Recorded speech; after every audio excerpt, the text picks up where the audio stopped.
ភាសាកាយវិការរបស់សត្វឆ្កែគឺជាមធ្យោបាយដ៏សំខាន់ដែលពួកវាប្រើដើម្បីទាក់ទងនិងបង្ហាញពីអារម្មណ៍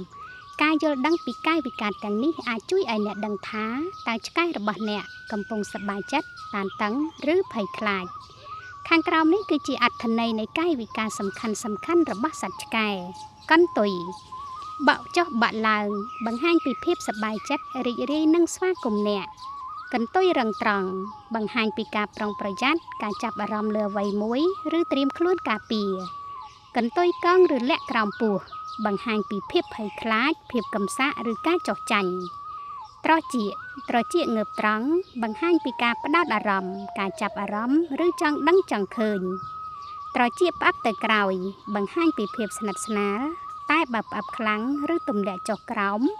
អាចបញ្ជាក់ពីការភ័យខ្លាចឬ stress ភ្នែកសម្លឹងចំមិនព្រិចភ្នែកអាចជាការបញ្ចេញកំហឹងការគំរាមកំហែងឬការប្រឈមមុខ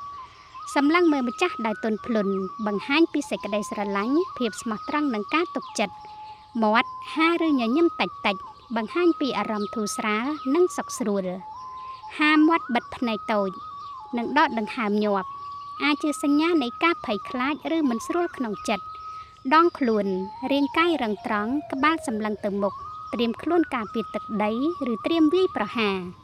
ក្រាបចុះឡើងហើយលើកគូតឡើងលើគឺជាកាយវិការដែលបង្ហាញពីការចង់លេងជាមួយអ្នក